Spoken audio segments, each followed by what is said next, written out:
Assalamualaikum warahmatullahi wabarakatuh. Untuk mengawali acara pada pagi hari ini, mari kita bersama-sama membaca tilawah surat Al-Mujadilah ayat 11. A'udzu billahi minasyaitonir rajim. Bismillahirrahmanirrahim. Ya ayyuhalladzina amanu idza qila lakum tafassahu fil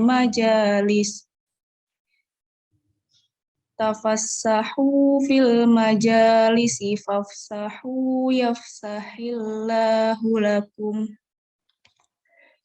wa idza qila fanshuzu yarfa'illahu alladhina amanu minkum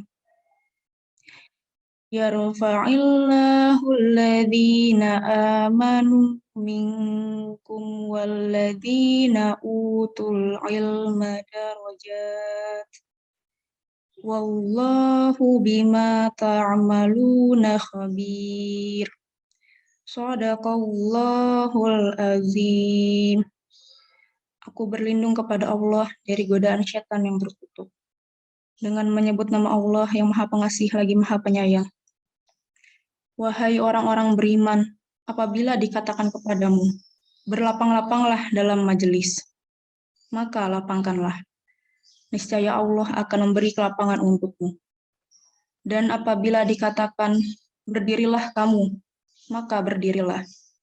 Niscaya Allah akan meninggikan orang-orang yang beriman di antaramu dan orang-orang yang diberi ilmu pengetahuan beberapa derajat.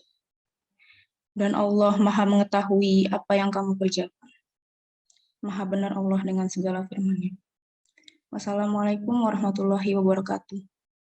Waalaikumsalam warahmatullahi wabarakatuh. Terima kasih kepada Kak Anissa Nurfitriani yang telah membacakan ayat suci Al-Quran. Semoga baik yang membaca dan mendengarkan mendapat barokah dari Allah Subhanahu wa Ta'ala. Selanjutnya, kita akan menyanyikan lagu Indonesia Raya. Para peserta diharap bersiap-siap menyanyikan.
Memasuki acara selanjutnya, yaitu acara inti, saya harap teman-teman sudah siap ya untuk menyimak tema yang sangat menarik kali ini yang akan membahas tentang Pharmapreneur, How Muslim Turn Their Passion into Profession bersama Ibu Apoteker Rosa Murcahyan Forestania, Master of Science PhD.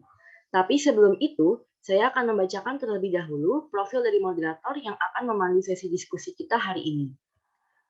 Jadi, Kehanan merupakan mahasiswa FEB UI tahun 2019. Kak Hanan memiliki beberapa penghargaan, yaitu sebagai The Most Inspirational Student pada penganugerahan mahasiswa berprestasi dan FEB UI Awards 2022. Ketua Majelis Pertimbangan FSI FEB UI 2022, Marketing dan HR di Natura Dental Center. Kalau begitu, langsung saja kita panggilkan Kak Hanan. Halo Kak Hanan, apa kabar Kak? Halo Sabira, Assalamualaikum. Alhamdulillah baik. Gimana teman-teman kabar ini? Alhamdulillah aku baik juga Kak.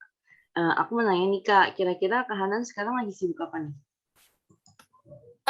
Sibuk kuliah ya, teman-teman, sibuk kuliah. Terus karena sebenarnya kan ini kan masuk semester 7 nih, besoknya semester 7 dan insya Allah semester 7 aku rencana exchange ke Inggris gitu. Jadi mungkin lagi persiapan ke arah sana sih.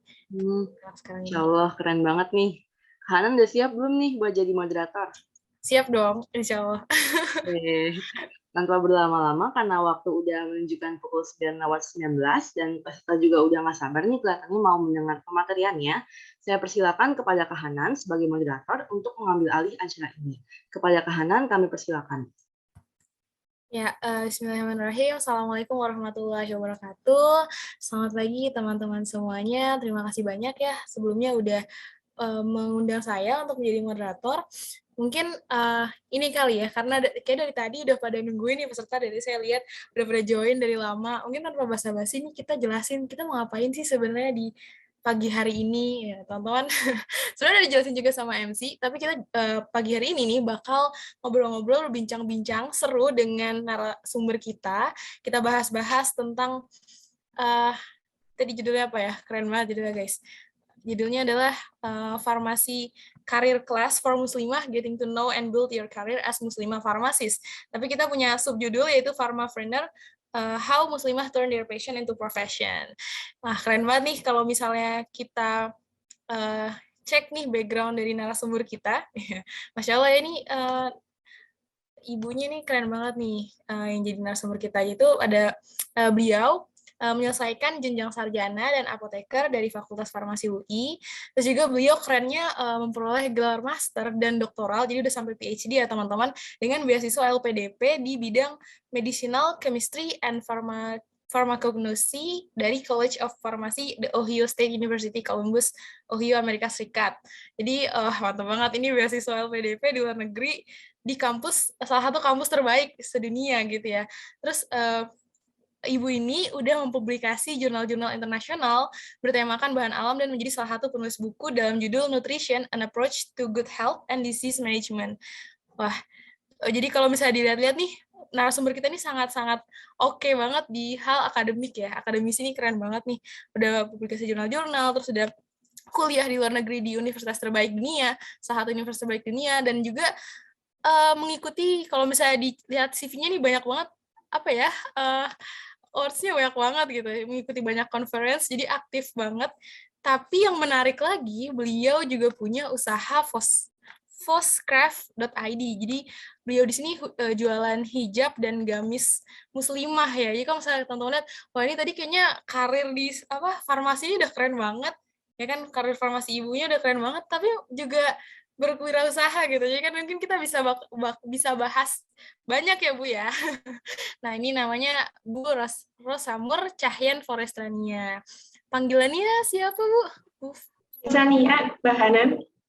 Sania, oh Sania. Nia. Oh Nia, oke. Ya Bu, Assalamualaikum Bu Nia. Gimana? Waalaikumsalam warahmatullahi wabarakatuh. Alhamdulillah. Mbak Hanan gimana kabarnya? Alhamdulillah baik juga Bu. Gimana Bu perasaannya Bu? Mau sharing-sharing sama anak-anak mahasiswa nih yang sepertinya lagi mikir-mikir Bu, ini mau nanti setelah kuliah mau bakal kayak gimana, mungkin mau melanjutkan S2, terus kayak misalnya ada yang kepikiran mungkin mau wirausaha juga. Nah itu gimana Bu perasaannya Bu, mungkin sebelum kita mulai? Mungkin kita lebih belajar bersama saja ya, seperti itu. Jadi mungkin saya sharing berdasar apa yang pernah saya alami, pengalaman, seperti itu ya. Tapi mungkin nanti kita juga akan belajar dari pengalaman orang-orang yang memang sudah sudah lama di bidang tersebut dan sudah kita bisa bilang sudah sukses. Kita sama-sama belajar di situ ya nanti, insya Allah. Mantap, insya Allah. Oke deh, tanpa basa-basi lagi, mungkin saya serahkan sesinya ke Bu Nia ya untuk memberikan materi. Mungkin setelah ada pemberian materi nanti kita bisa tanya jawab. Jadi teman-teman diperhatikan baik-baik, disimak baik-baik materinya. Nanti kalau misalnya ada yang kayak misalnya bingung, mengganjal, atau kayak mau nanya-nanya diskusi or something, coba mungkin disiapin pertanyaannya ya. Siap. Oke, boleh silakan Bu Nia. Oke, baik. Saya izin share screen ya. Iya Bu, silakan Bu. Ya, sudah terlihat screen saya? Sudah Bu, jelas Bu. Ya, baik. Oke, Assalamualaikum warahmatullahi wabarakatuh.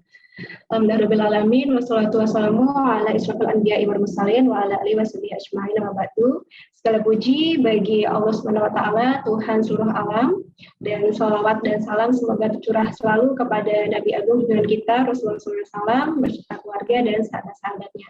Baik, hari ini saya diminta dari Syifa ya untuk membawakan materi mengenai pharmapreneur, how Muslimah turn their passion into profession. Ya, jadi di sini nanti kita akan belajar sama-sama saja ya. Di sini kalau misalnya ada diskusi, kita diskusi sama-sama. Di mana nanti mungkin di sini ada nasihat-nasihat baik, itu pun nanti juga nasihat untuk diri saya sendiri ya, seperti itu.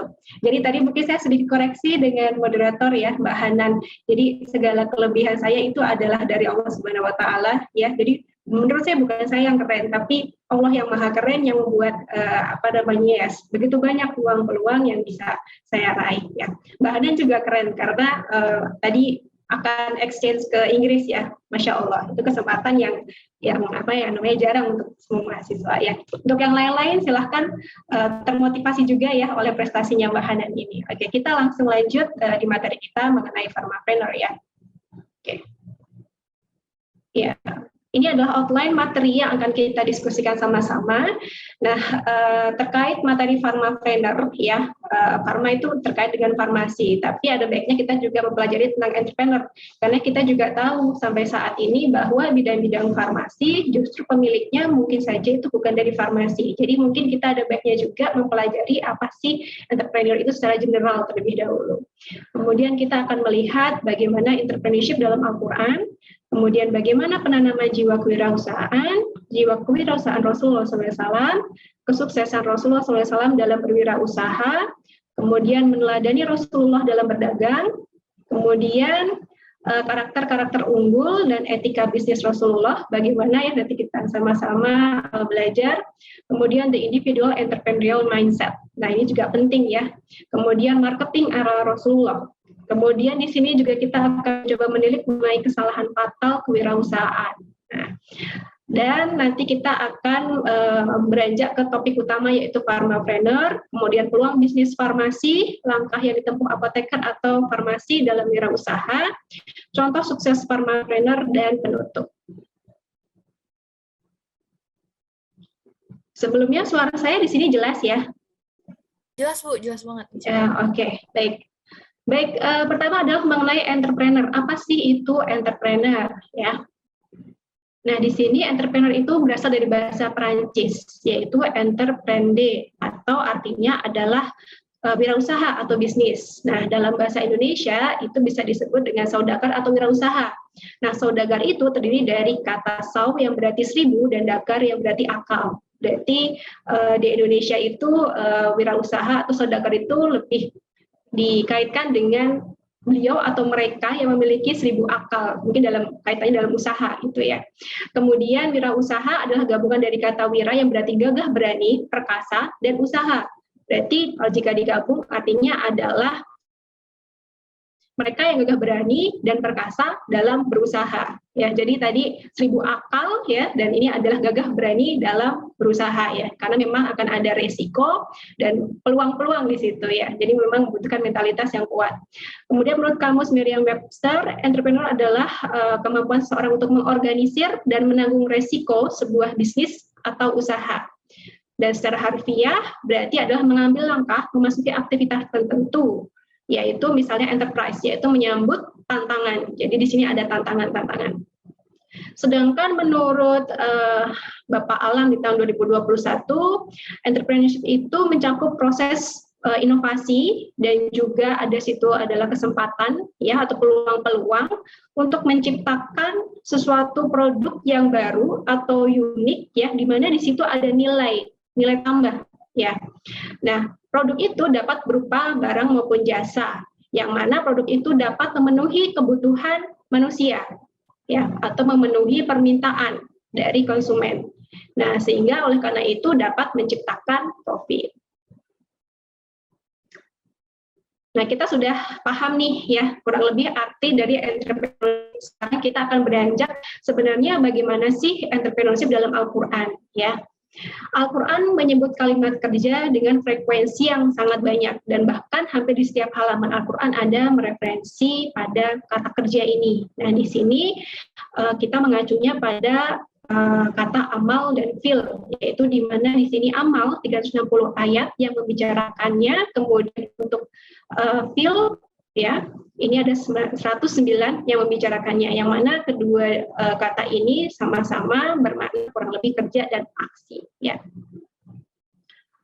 Nah, berwirausaha adalah bagian dari suatu kerja atau aksi, dan keberadaannya sebagai khalifah fil ard, yaitu merupakan bagian dari suatu kerja aksi untuk memakmurkan bumi dan membawanya ke arah yang lebih baik. Ya.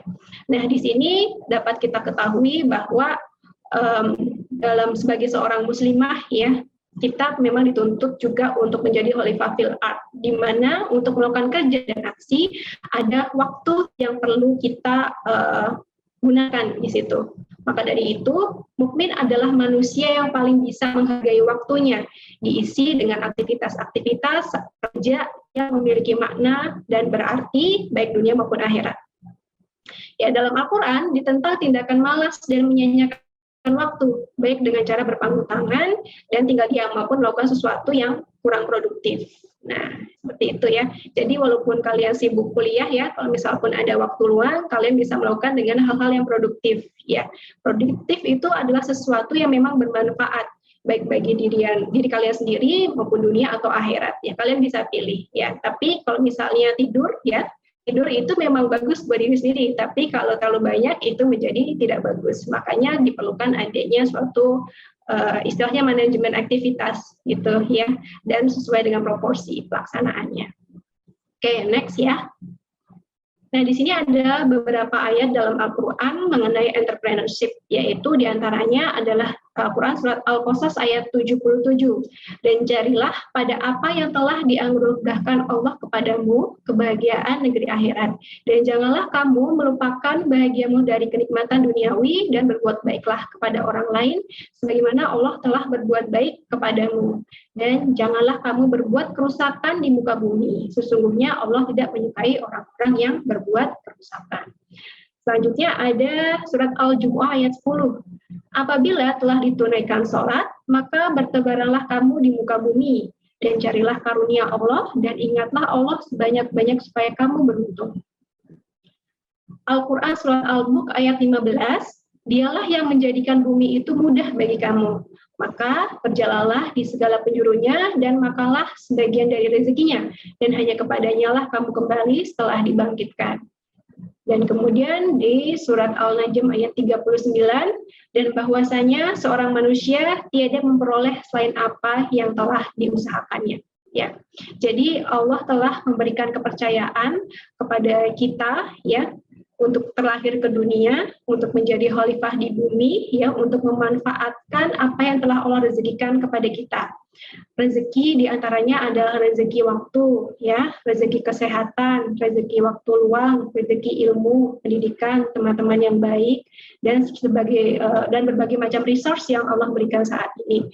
Yang mana dari rezeki-rezeki itu, maka manusia diberikan tanggung jawab untuk menjaga dan mengelolanya. Ya, dan salah satunya adalah melalui tindakan kerja atau aksi, yang salah satunya adalah entrepreneurship, yaitu salah satu bentuk perintah Allah untuk mencari rezekinya ya. Jadi rezeki itu ada yang memang sudah diberikan ya dari Allah, ada juga yang mesti kita jemput, yaitu dengan bekerja dan berupaya. Dan salah satunya adalah melalui kegiatan atau profesi entrepreneur ini ya. Dalam kisahnya Nabi Agung Rasulullah SAW pernah ditanya itu pada dua orang sahabat yang pada saat itu melakukan dua aktivitas yang cukup berbeda. Ya, salah satunya beliau sangat rajin beribadah saja, sedangkan yang lainnya beribadah dan juga pergi ke hutan untuk mencari kayu untuk dijual. Sehingga waktu itu Rasul ditanya mana yang paling baik di antara keduanya, maka Rasulullah menjawab adalah yang mencari nafkahnya sendiri, yaitu adalah yang bekerja gitu. Jadi kita sebagai seorang muslimah ya tidak hanya menuntut atau mencari hal-hal secara akhirat, tapi juga duniawi dan menyeimbangkan keduanya. Dan akhirat dan dunia itu bukan suatu hal yang terpisah ya, tapi suatu hal yang terkait ya, dimana ketika kita mencari suatu hal yang duniawi pun ya, kita juga akan membawa landasan-landasan yang mengacu pada Al-Quran dan hadis. Ya, jadi ini adalah mengenai penanaman jiwa wirausaha. Dan jiwa wirausaha itu penting untuk ditanamkan. Jadi semestinya akan ada suatu pengalaman dulu ya yang mendasari sebelum akhirnya seseorang itu terjun ke dunia wirausaha. Ya. Jadi personality atau kepribadian seorang wirausaha adalah sikap yang didapat sejak masa kecil, yaitu diantaranya ada sikap merdeka, bebas, dan percaya diri. Nah, sikap-sikap ini akan sangat dipengaruhi oleh lingkungan dan cara didik orang tua, terutama para ibu. Nah, makanya kita semua ini yang insya Allah akan menjadi calon ibu itu yang kita juga sudah mengenal madrasah pertama ya. Nah, ini akan sangat berpengaruh sekali kepada perkembangan anak. Ya, jadi kita harus senantiasa belajar gitu ya, bagaimana cara mendidik anak dan juga menjaga kesehatan diri kita sendiri tentunya. Kalau kita sendiri tidak sehat, baik secara mental, emosional, spiritual, ya kasihan juga nanti anak-anak dan suaminya dalam hal ini adalah keluarga. Oke, jiwa entrepreneur atau wirausaha perlu diberikan kepada anak sejak di bangku sekolah. Karena filosofi kewirausahaan dapat melatih anak lebih mandiri, jeli melihat peluang, sehingga punya daya cipta dan yang lebih kreatif. Jadi perlu ada pembiasaan yang dimulai sejak dini ya, atau sedini mungkin. Gitu. Oke, next. Kita akan belajar juga mengenai jiwa kewirausahaan Rasulullah SAW ya. Jadi kiprahnya sebagai seorang pedagang atau wirausaha, ini Rasulullah sudah ditempuh selama 25 tahun, yaitu kurang lebih dari usia 12 sampai 37 tahun. Ya, sementara untuk masa kenabian beliau itu kurang lebih 23 dari 40 sampai 63 tahun. Ya. Dan di sini dari perjalanan Nabi ini Rasulullah sudah memupuk jiwa-jiwa kewirausahaan seperti kemerdekaan, kebebasan, dan rasa percaya diri. Ini ya, dari pengalaman beliau, di mana dari awal beliau dilahirkan dalam kondisi yatim, kemudian diasuh di pedalaman oleh ibu asuhannya, yaitu Ibu Halimah ya.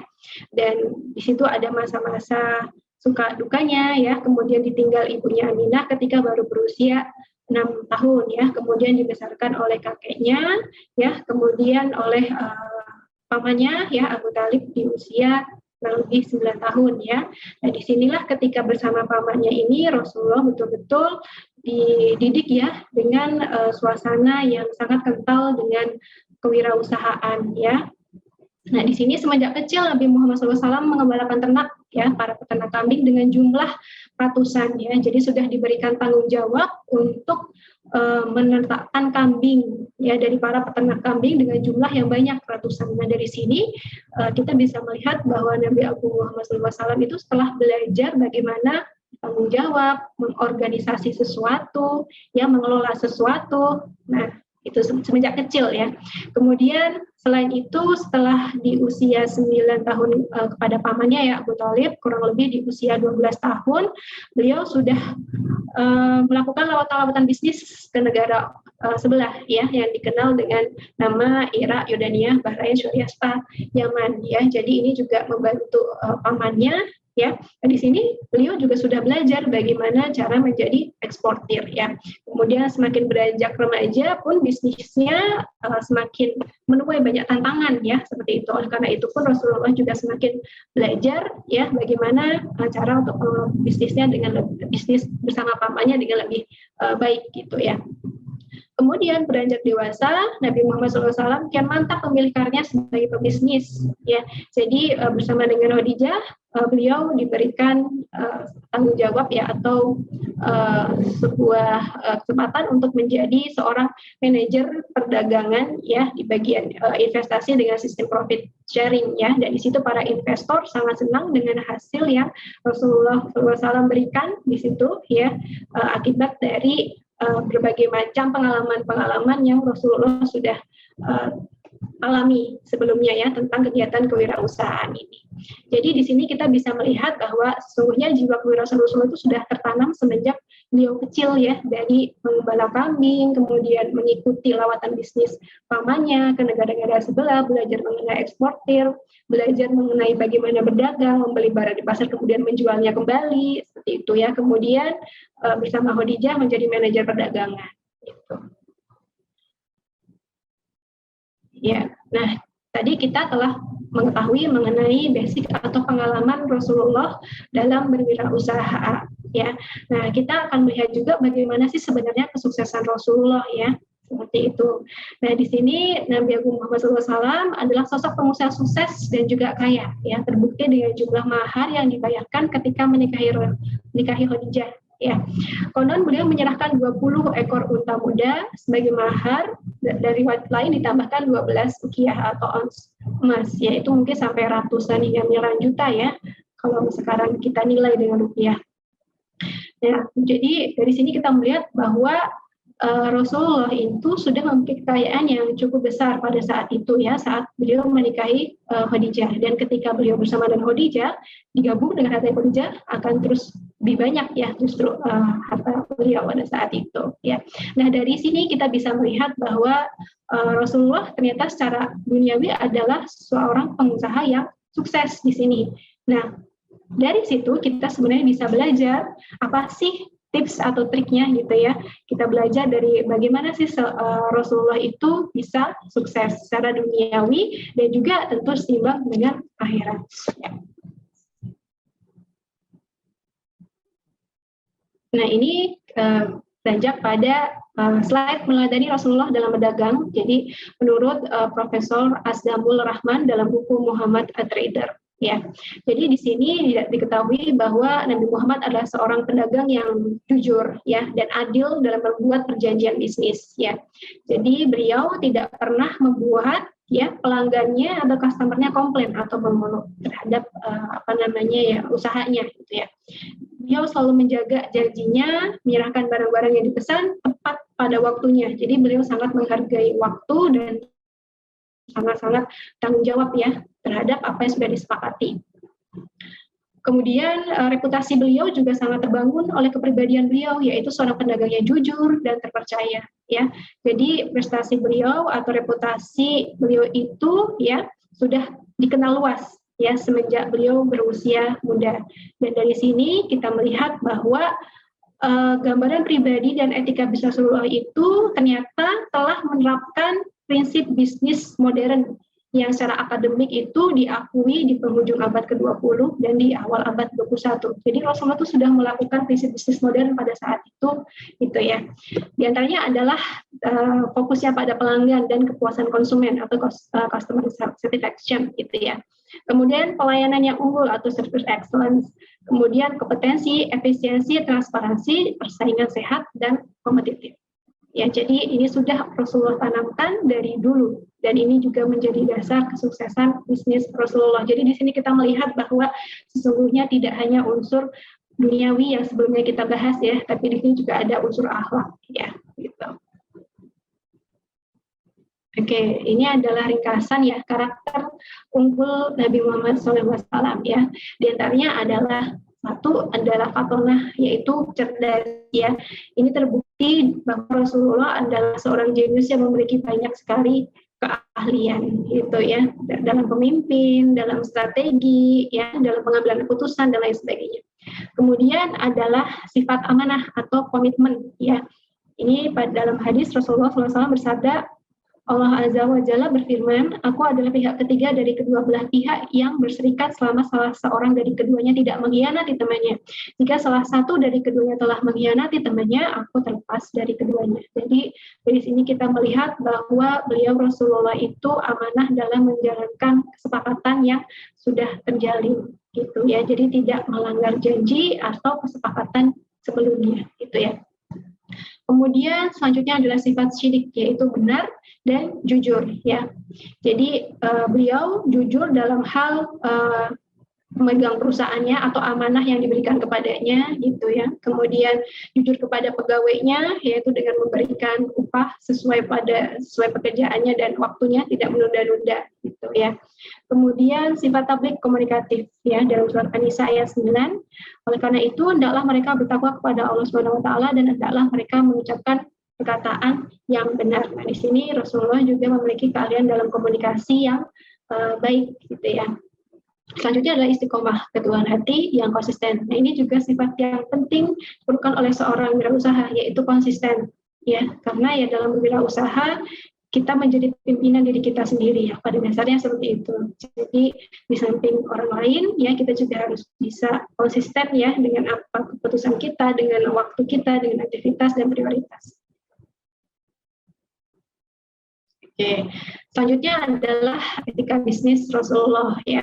Pertama adalah kejujuran, merupakan syarat fundamental dalam kegiatan bisnis.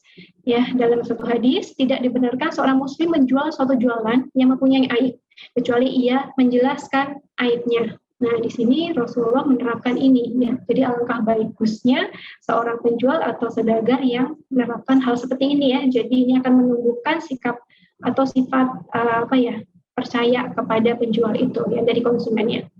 Siapa yang menipu kami maka dia bukan kelompok kami ya. Jadi itu ada baiknya juga bahwa sebagai wirausaha ya kita jujur terhadap barang-barang yang ada ya. Jika memiliki aib ya kita bisa jelaskan kekurangannya apa, dan kalau bisa sepakat baru terjadi transaksi jual beli gitu ya.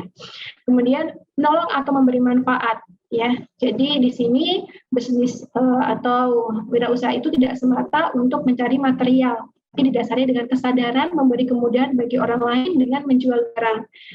Ya, karena di sini pada prinsipnya adalah seorang penjual itu menawarkan suatu barang dengan nilai lebih. Nah, nilai lebihnya itu apa? Itu adalah sesuatu yang dibutuhkan oleh konsumen. Jadi di sini ada niat untuk memberikan kemudahan bagi orang lain dengan nilai yang kita tawarkan itu, ya. Tidak boleh menipu, ya, baik itu takaran, ukuran, dan timbangan yang benar, ya, tidak boleh dikurang-kurangi ini ya. Kemudian tidak boleh menjelekkan bisnis orang lain ya, dalam mengembangkan bisnis kita tidak boleh kita menjatuhkan atau menjelekkan bisnis orang lain ya, agar orang lain tidak membeli kepadanya ya. Jadi Nabi Muhammad SAW bersabda, janganlah seseorang di antara kalian menjual dengan maksud untuk menjelekkan apa yang dijual oleh orang lain. Ini misalnya dalam marketing ya, jangan sampai kita menjatuhkan usaha milik orang lain atau menjelekkannya gitu ya. Tidak menimbun barang ya, tidak melakukan monopoli gitu. Kemudian komoditi bisnis yang dijual adalah barang yang suci dan halal, bukan barang yang haram. Nah, kemudian bisnis yang dilaksanakan bersih dari unsur riba ya, dalam surat Al-Baqarah 278, hai orang-orang yang beriman, tinggalkanlah sisa-sisa riba jika kamu beriman ya. Kemudian bisnis dilakukan dengan sukarela tanpa paksaan ya. Sesuai dengan firman Allah, hai orang-orang yang beriman, janganlah kamu saling memakan harta sesama dengan cara yang batil, kecuali dengan jalan bisnis yang berlaku dengan suka sama suka di antara kamu ya. Jadi menjalankan bisnis itu dengan nyaman, dengan kerelaan ya, tanpa paksaan, termasuk tadi unsur penerimaan ya. Kita bisa jelaskan ada aib di sini ya, ada kerusakan di barang ini, tapi pembelinya bersedia dan bersepakat ya, itu tidak masalah gitu. Tapi kalau misalnya kita sengaja menutup-nutupi, nah itu adalah bisnis yang batil yang justru kita harus jauhi. Jadi harus ada kerelaan, sukarela, dan kenyamanan ya dalam bertransaksi sehingga timbul kesepakatan yang sama-sama suka seperti itu ya terhadap barangnya. Kemudian membayar upah sebelum keringat karyawannya keringnya. Jadi membayar upah karyawannya tepat waktu gitu ya. Oke, next ini adalah ringkasan secara garis besar ya Nabi Muhammad SAW dalam berwirausaha ya. Jadi Nabi Muhammad terakhir dari bangsa Quraisy, di mana di sini adalah kaumnya para pebisnis, diasuh oleh seorang pebisnis ya, tadi oleh pamannya Abu Thalib, dan mulai dari kecil meniti karir di daerah strategis untuk berbisnis. Jadi memang sudah kental dengan jiwa kewirausahaan dari kecil ya gitu. Kemudian daya tarik Nabi Muhammad SAW dalam berbisnis diantaranya adalah banyak memiliki pengalaman ya, dari pengalaman dari kecil, menciptakan kejujuran, membangun silaturahim, memiliki sikap murah hati, bersyukur, serta kesabaran yang terlatih. ya. Kemudian gaya bisnis ala Nabi Muhammad SAW diantaranya adalah membentuk nama baik, ya. Jadi tadi Nabi Agung Rasulullah SAW itu sudah dikenal sebagai pribadi yang baik, sebagai pribadi yang jujur dan dapat dipercaya, ya, dapat memegang amanah dengan baik, membangun hubungan baik, ya, dengan sesama manusia, menciptakan usaha yang halal, ya, dan bersaing dengan sehat, ya. Tujuan bisnis Nabi Muhammad SAW adalah menggapai ridho ilahi, ya, dengan cara seperti apa? Mengurangi kemiskinan dan penghambaan kepada manusia serta menyebarkan dan mengembangkan ajaran Islam. Nah, di sini ketika membangun suatu bisnis atau wirausaha, ya, jika wirausaha itu bisa berkembang dengan besar, tentu akan banyak dari orang-orang yang terbantu dengan memperoleh pekerjaan dari bisnis yang kita kembangkan, ya. Jadi membantu juga mengurangi kemiskinan dan pengangguran.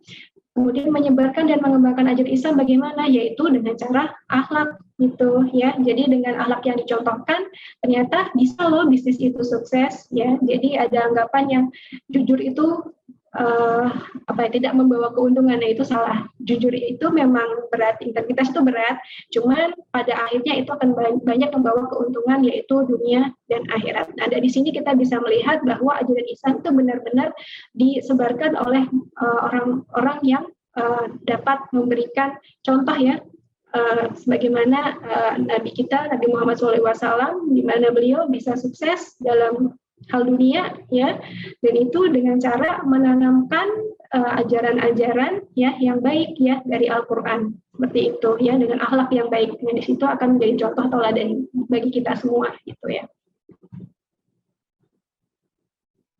Nah, di sini juga yang penting adalah menanamkan mindset seorang entrepreneur. Ya, diantaranya apa? Bersedia menerima risiko, ya. Jadi tidak ada sesuatu yang kita lakukan tanpa risiko. Segala sesuatu pasti ada risiko, ya, termasuk juga dalam berbisnis, ya. Anda sekolah pasti ada risikonya, misalnya, ya. Terus tadi Mbak Hanan akan exchange pasti ada risikonya, gitu. Kemudian Anda bekerja di suatu perusahaan, gitu, itu ada risiko. Jadi tidak suatu ada risikonya, dan termasuk wirausaha juga memiliki risiko-risiko. Ada peluang, pasti juga ada risiko, ya. Kemudian di sini membedakan sebagai seorang entrepreneur itu dapat bekerja tanpa supervisi, ya. Istilahnya kalian menjadi CEO, artinya ya kalian yang perlu memimpin diri kalian sendiri dengan lebih baik. Itu karena di situ kalian akan memimpin juga karyawan-karyawan kalian, ya. Jadi terutama tentu kalian perlu memimpin diri kalian dengan baik, sehingga setelah itu kalian bisa memimpin orang lain, gitu, ya. Kemudian dapat memotivasi diri sendiri. Nah, di sini karena seorang entrepreneur itu diharuskan untuk bisa lebih mandiri, ya. Jadi ya namanya emosi, ya, atau kondisi mental seseorang, ya, mungkin itu naik turun, ya, kadang tidak mood dan lain sebagainya, apalagi perempuan, ya, misalnya di masa-masa menstruasi misalnya seperti itu. Nah, ini perlu ada motivasi untuk diri sendiri, ya, jangan sampai nanti kalau tidak mood, nggak usah kerja hari ini. Nah, itu juga nanti repot, ya, terutama untuk karyawan-karyawannya jika sudah memiliki karyawan yang banyak, ya. Kemudian dapat membuat keputusan dengan cepat, namun juga pertimbangan yang matang, gitu, ya. Jadi dalam suatu bisnis, gitu, ya, jika suatu ada yang perlu diambil keputusan, nah mungkin kita perlu mempertimbangkan dengan matang dan juga dengan waktu yang seefisien mungkin, jadi tidak terlalu lama, gitu, ya. Kemudian mampu menghandle stres. Nah, ini karena banyak tantangan-tantangan yang dialami, ya, dalam berbisnis seperti itu, ya. Jadi pasang surutnya, ya, perlu untuk lebih berlapang dada seperti itu, ya, dan perlu untuk mengenali diri sendiri bagaimana sih cara menghandle stres dengan baik. Nah, itu untuk mengenali diri sendiri itu, ya, kita juga perlu memahami, ya, perlu banyak membaca juga, ya, bagaimana sih cara menghandle stres terbaik, gitu, ya, yang tidak menyakiti diri sendiri, tidak menyakiti orang lain, dan justru sedebat mungkin bisa bernilai ibadah, misalnya, gitu, ya. Kemudian open-minded dan fleksibel. Ini maksudnya terutama ketika dalam proses belajar, ya. Jadi sebagai wirausaha, tentu proses belajar itu akan berlangsung terus-menerus, tidak bisa berhenti, ya. Apalagi nanti jika harus menghadapi adanya kegagalan atau kesalahan. Nah, kegagalan atau kesalahan itu bukan untuk dihindari, tapi untuk dipelajari, yaitu dengan pikiran-pikiran yang terbuka. Begitu juga ada pengalaman-pengalaman orang lain ya. Kita jadi tidak hanya belajar dari pengalaman diri kita sendiri, kita juga belajar bisa dari pengalaman orang lain. Jadi open minded. Kemudian fleksibel ya. Jadi zaman itu akan terus berkembang dan berubah. Nah, kita perlu adanya fleksibilitas kita untuk mengikuti perkembangan yang ada, yaitu perkembangan itu tentu akan sangat menopang ya dan sangat berpengaruh kepada perkembangan bisnis kita nantinya, apakah akan diterima di zaman itu atau tidak, itu ya. Kemudian berfokus pada bidang usahanya. Nah, ini juga salah satu komponen yang penting ya dalam usaha. Kita fokus ya sebenarnya arah tujuannya kemana, menciptakan produk yang seperti apa, siapa targetnya, segmentasinya seperti apa ya, kemudian apa yang inovasi yang akan dikembangkan, seperti itu. Kemudian gigih atau persisten ya, karena dalam bisnis itu pasti akan ada semacam pasang surut, pasti akan ada suatu pelajaran yang perlu diambil, dan pelajaran itu bisa jadi dari sesuatu yang kurang mengenakan ya seperti itu, maka dibutuhkan jiwa yang resisten ya, gitu ya, tidak gampang putus asa gitu. Kemudian sabar tentunya ya, karena suatu hasil ya tidak semudah itu diperoleh dengan cara instan, pasti melalui proses yang sangat panjang ya. Seorang pebisnis yang sukses pun pernah mengalami ada suatu kegagalan, kesalahan seperti itu ya. Nah, kita menghadapinya dengan cara bersabar dan terus berupaya ya. Jadi sabar ini bukan berarti tinggal diam ya, tapi mampu lebih lapang menerima ya dan mengupayakan yang terbaik gitu ya. Ya, next ini masih di the individual entrepreneurial mindset ya.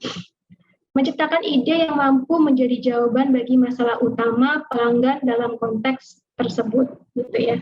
Jadi di sini pada dasarnya mengenali masalah-masalah yang ada, kemudian menciptakan ide apa sih yang bisa menjadi solusi atau jawaban dari masalah yang ada. Nah, itu adalah produk yang ditawarkan gitu ya dalam entrepreneur ya. Belajar banyak hal mengenai team building dan leadership ya, karena dalam berusaha sejatinya kita tidak akan mungkin untuk bekerja sendiri ya, kita akan butuh orang lain. Artinya dalam menciptakan ide pun ya dengan adanya orang lain gitu ya, ini akan lebih baik ya, ide sendiri dicampur dengan ide orang lain ya, dengan sudut pandang orang lain mungkin bisa diramu menjadi suatu hal yang lebih baik. Kemudian perumusan strategi bisnis yang dilakukan oleh entrepreneur lebih berdasarkan eksperimen dan trial and error daripada analisis dan forecasting. Nah, ini maksudnya adalah strategi bisnis ini didasarkan atas pengalaman real yang ada ya. Jadi bukan dari analisis atau forecasting yang hanya menerka-nerka gitu ya. Entrepreneur tidak takut akan kegagalan. Namun demikian, resiko yang akan diterima harus diperhitungkan dengan matang agar kegagalan yang terjadi dapat diminimalisasi. Ya, jadi kesalahan, kegagalan itu mungkin akan dihadapi ya. Dan entrepreneur tidak takut akan kegagalan tersebut ya, tapi harus diminimalisir ya. Dan diperhitungkan dengan matang. Kemudian seorang entrepreneur secara rutin menggunakan waktu-waktu tertentu untuk berimajinasi dan berkreasi supaya ide-ide baru muncul. Jadi ada inovasi-inovasi yang ditawarkan terhadap permasalahan-permasalahan yang ada, dan masalah itu pasti akan terus ada. Hanya kita harus jeli untuk melihat apa sih masalahnya ya. Seseorang yang memiliki entrepreneurial mindset mampu menyediakan kerangka sistem pekerjaan yang jelas bagi semua orang yang bekerja bersamanya. Ya, ini dalam suatu tim ya harus memiliki kerangka pekerjaan yang jelas sehingga pekerjaan dapat berlangsung secara efektif dan efisien. Dalam arti pekerja tidak bingung, ini saya ngapain ya hari ini, tanggung jawab saya di bagian apa ya gitu. Jadi kerangka kerjanya itu harus jelas, sistemnya jelas gitu ya. Seorang entrepreneur harus memiliki prioritas yang jelas ya. Jadi tahu mana yang perlu didahulukan dan mana yang tidak, mana yang sifatnya urgent, mana yang tidak. Gitu ya, yang tidak dapat ditunda maksudnya. Itu juga sangat penting di sini untuk mengelola gitu. Karena ada banyak hal yang tentunya perlu dilakukan ya. Di situ prioritas adalah suatu hal yang penting untuk ditata atau dilatih gitu ya. Pay attention to the cost of failure. Maksudnya adalah suatu kegagalan, ya, suatu kegagalan itu pasti akan ada sesuatu yang perlu dibayarkan. Nah, di sini sebenarnya bukan dari berapa banyak kegagalannya, tapi berapa yang harus dibayarkan dari kegagalan itu yang mesti harus dipertimbangkan. Ya, jadi pada poin 3 ini sebenarnya ya, tidak takut terhadap kegagalan, iya betul. Tapi di sini kita juga harus mempertimbangkan berapa sih cost yang harus dibayarkan terhadap kegagalan yang harus kita alami itu, gitu ya. Jadi walaupun kegagalannya banyak, tapi cost-nya itu sedikit, itu tidak masalah. Tapi kalau sekali gagal, tapi cost of failure-nya itu besar, nah itu yang harus diwaspadai gitu. Jadi ada pertimbangan cost yang harus dibayarkan juga dari kegagalan yang ada, dan itu harus dipertimbangkan matang-matang. Ya. Next ini adalah marketing ala Rasulullah Shallallahu Alaihi Wasallam ya. Jadi tadi kita telah belajar tentang mindset dan bagaimana sih cara marketingnya Rasulullah. Tadi kita juga belajar tentang etika, kemudian karakter beliau, bagaimana marketingnya. Nah, di antaranya dengan strategi pemasaran ada mind share, market share, dan hard share ya. Mind share ini kita lihat dari mencakup sebuah strategi, yaitu dari segmenting, targeting, dan positioning, yaitu bagaimana menempatkan suatu produk ya. Jika kita punya suatu produk, bagaimana konsumen itu ketika mengingat ya tentang suatu hal, kita langsung mengingat, oh ini produk ini dari kita gitu ya. Pertama adalah segmentasi dalam pemasarannya, itu cara membagi pasar berdasarkan pada variabel-variabel, misalnya geografi, demografi, perilaku, dan akhirnya variabel kecil yaitu individu. Nah, di sini diperlukan adanya segmentasi yang berkesinambungan. Jadi untuk dapat nantinya betul-betul mampu memenuhi kebutuhan atau need dan keinginan dari pasar yang selalu berubah-ubah. Ya, jadi kita bisa, karena zaman terus berkembang ya. Jadi seorang portfolio itu bisa untuk melihat segmen-segmen pasarnya itu seperti apa dan melihat apa sih yang dibutuhkan dari segmen-segmen itu. Gitu ya, dari unsur yang terbesar sampai terkecil. Dan segmentasi dilakukan secara berkesinambungan karena itu akan terus berkembang dan berubah gitu ya. Kemudian targeting, proses pemilihan target dan mencocokkan reaksi pasar dengan kebutuhan pasar, kemampuan daya beli, dan keterbatasan yang dimiliki. Nabi Muhammad tidak hanya terfokus pada satu komunitas, namun beliau mampu memasuki semua segmen yang ada dalam masyarakat Semenanjung Arab. Nah, ini kelebihan dari marketing beliau ya. Jadi kita sudah mengenal berbagai macam segmentasi dari geografi, demografi. Beliau mampu memasuki semua segmen yang ada di Semenanjung Arab, sehingga bisa menilai apa sih sebenarnya kebutuhannya, ya, bagaimana daya belinya, kemudian kita bisa melihat juga dengan keterbatasan kita gitu ya. Kemudian beliau juga tidak hanya melakukan targeting dari segi bisnis, tapi juga secara personal atau di sini hard share ya. Artinya dengan sistem percaya ya, misalnya sudah punya konsumen yang loyal ya kepada produk kita ya, kemudian konsumen itu kemudian menyebarkan informasi ke teman-temannya ya gitu. Ini loh ada produk bagus ya. Nah, ini saya sudah kenal nih sama ownernya, internetnya seperti ini, nanti teman-temannya ikut share ya. Kemudian positioning dalam definisi tradisional adalah strategi untuk memenangi dan menguasai benak pelanggan melalui produk yang ditawarkan. Jadi kita bisa memposisikan produk kita di pasar ya, sehingga ketika para konsumen itu melihat berbagai macam produk yang mirip sejenis ya, mereka akan lebih mengingat produk yang kita tawarkan. Nah, Rasulullah SAW memahami betul bagaimana ia harus menancapkan dalam-dalam di otak konsumen akan produknya ya, atau mind share.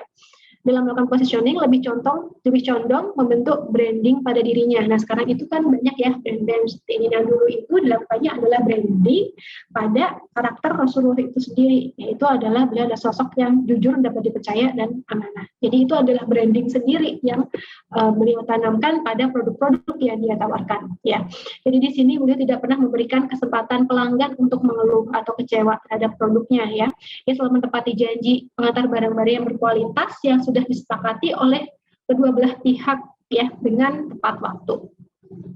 Kemudian juga termasuk ini ya, diferensiasi dibuat dengan mengintegrasikan konten, konteks, infrastruktur yang dimiliki sehingga memiliki nilai yang lebih. Nah, di sini juga selain memiliki branding yang bagus juga ada diferensiasi, yaitu bagaimana cara membuat produk yang kita tawarkan baik barang atau jasa itu memiliki nilai lebih yang kita ditawarkan kepada pelanggan ya.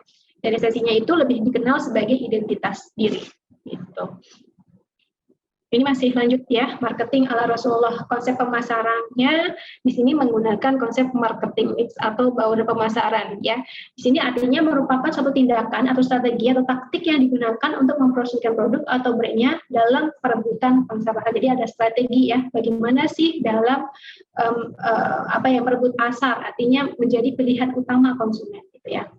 Nah, di sini marketing mix ini terdiri dari beberapa aspek ada produk, price, place, and promotion. Ya, dari produk, Rasulullah selalu menjelaskan akan kelebihan dan kekurangan produk yang dia jual. Nah, di sini ada nilai kejujuran yang ditanamkan. Ya, jadi di sini dengan adanya kejujuran itu kita tahu bahwa ini adalah bagian dari brandingnya Rasulullah memang gitu ya. Jadi konsumen akan lebih percaya pada produk-produk yang beliau tawarkan. Kemudian harga.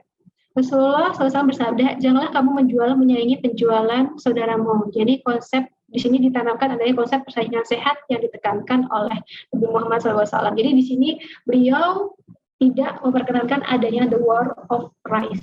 Artinya adalah ketika misalnya dalam suatu pasar ada produk yang serupa, kemudian ada yang menurunkan harga lebih jauh, sehingga dia mematikan produk lain yang harganya lebih di atasnya, itu tidak diperlukan war of price seperti itu.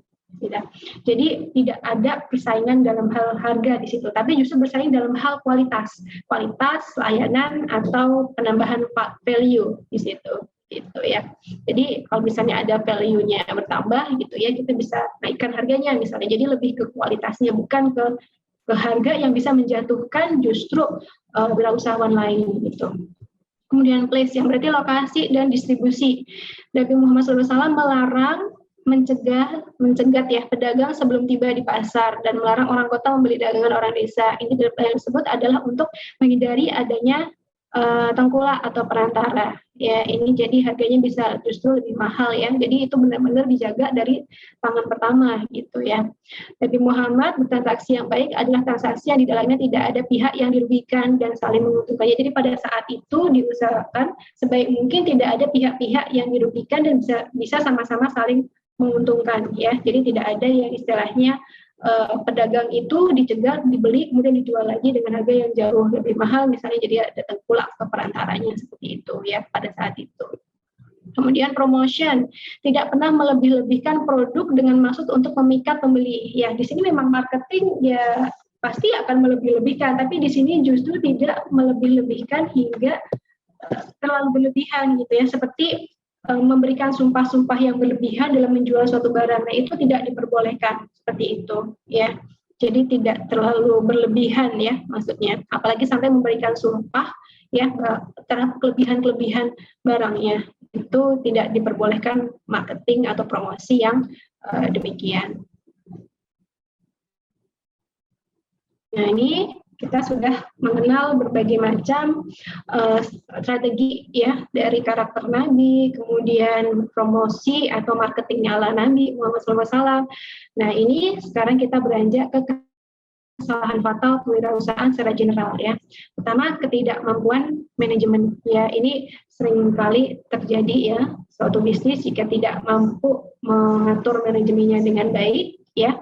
Biasanya terkait modal misalnya, kemudian resource, bakat, keahlian yang kurang dipertimbangkan dengan baik ya. Nah, ini bisa juga mematikan bisnis tersebut. Kemudian kurang pengalaman. Nah, ini makanya tadi penting ada penanaman jiwa kewirausahaan baik itu sejak dini bahkan gitu ya. Kemudian mungkin ada dulu Rasulullah juga sempat berternak, kemudian juga sempat membantu pamannya. Nah, itu ada pengalaman usaha sebelum beliau menjalankan bisnis ya. Kemudian pengendalian keuangan yang tidak bagus. Nah, ini juga sangat penting di sini ya, karena semua keberhasilan bisnis itu akan tergantung dari manajemen keuangan yang bagus ya. Terutama tadi adanya cost of failure ya, jadi perlu dipertimbangkan juga. Lemahnya usaha pemasaran, yaitu cara marketingnya mungkin kurang bagus atau kurang mengikuti apa yang sudah dicontohkan oleh Nabi, sehingga justru tidak memberikan dampak yang baik kepada konsumen misalnya. Kegagalan mengembangkan perencanaan yang strategis ya. Jadi memang segala macam perlu direncanakan atau ada strateginya ya. Misalnya tadi marketing ya perlu strategi, kemudian inovasi perlu strategi, bagaimana mengembangkan bisnis juga perlu strategi, bagaimana tetap bisa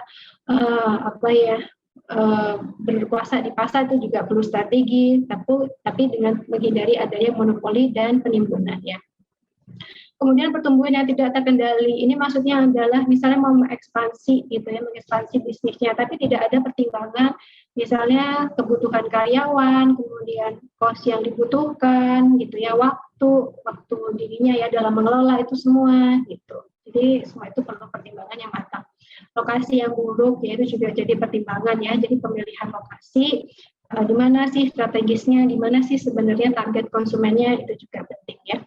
Pengendalian persediaan yang tidak tepat. Nah, ini kadang kalau misalnya barangnya stoknya habis, ini juga bisa membuat konsumen jadi kecewa seperti itu. Tidak belajar dari kegagalan. Nah, ini kegagalan itu ada cost yang perlu dibayar. Artinya kita sudah bayar nih kegagalan, ya kan? Jadi kita perlu belajar dari kegagalan yang sudah kita bayar itu. Kalau misalnya kita tidak bayar ya sayang juga, kita gagal, kita bayar, tapi kita tidak belajar. Gitu. Jadi perlu adanya pembelajaran yang terus-menerus, baik dari kegagalan maupun kesalahan. Gitu. Nah, next, apakah yang dimaksud dengan pharmapreneur? Kita sudah mengenal apa itu entrepreneur secara general ya. Dan apa sih sebenarnya pharmapreneur itu? Berarti di sini ada kegiatan kewirausahaan atau entrepreneurship yang terkait dengan bidang farmasi. Nah, bidang farmasi itu apa aja ya yang bisa termasuk pharmapreneur? Saya adalah penemuan ya development dan drug design, bisa penemuan obat baru, nutraceutical, kosmetik, jamu gitu ya. Kemudian di bagian produksi ya dimulai dari industri rumah tangga, ada industri kecil, produksi bersama sampai dengan pabrik. Nah, di sini sebenarnya untuk farmasi ini sangat luas ya. Jadi tidak hanya pada obat atau kosmetik, tapi juga bisa pada makanan. Misalnya nih masuk dalam nutraceutical, pada produk-produk kimia itu bisa farmasi masuk di situ karena kita juga belajar banyak di situ ya. Ada kimia zat toksik misalnya. Berarti ada kimia itu bisa masuk juga. Obat tidak hanya obat untuk manusia, misalnya ada obat untuk hewan, misalnya ya, itu juga bisa. Jadi sebenarnya luas farmasi. Kemudian pada bagian distribusi ada pembuatan PBM, agen penyalur ya. Retail contohnya seperti apotek, toko obat ya. Bisnis online bisa e-commerce, telefarmasi. Kemudian termasuk di pendidikan dan pelatihan bidang farmasi ya. Ya misalnya ada suatu bimbel ya, yang misalnya untuk ya mungkin di apoteker kan ada OSCE, ya mungkin ada bimbel untuk melatih bagaimana bisa lulus OSCE misalnya, seperti itu ya. Nah, bagaimana sih langkah yang ditempuh apoteker dalam berwirausaha ya. Jadi pertama adalah kita mulai dari mendidik karakter, etika dan mindset wirausaha sejak dini ya. Jadi memang perlu ada basic dulu, tapi bukan berarti bahwa kita tuh harus terlahir dari keluarga wirausaha baru kita boleh berwirausaha, tidak seperti itu. Ini bisa dibentuk dari lingkungan, kemudian komunitas yang kita ikuti atau kegiatan-kegiatan yang kita ikuti ya. Dari komunitas-komunitas tersebut nanti akan sama-sama mendorong gitu ya untuk kita bisa memiliki karakter, etika dan mindset wirausaha ya.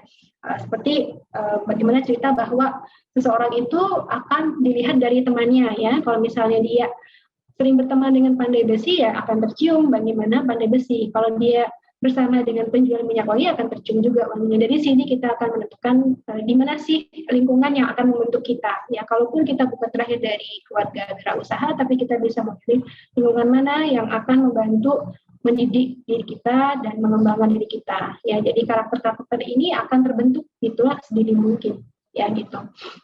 Kemudian perkaya dengan pengalaman berwirausaha maupun dalam kegiatan pengorganisasian, manajerial, dan asas skill baik di dalam bidang farmasi maupun luar bidang farmasi. Nah, ini semua tentu sudah ada di perkuliahan, saya kira ya. Bagaimana mengorganisasi itu di kegiatan organisasi misalnya ya. Kemudian manajerial, kalian bisa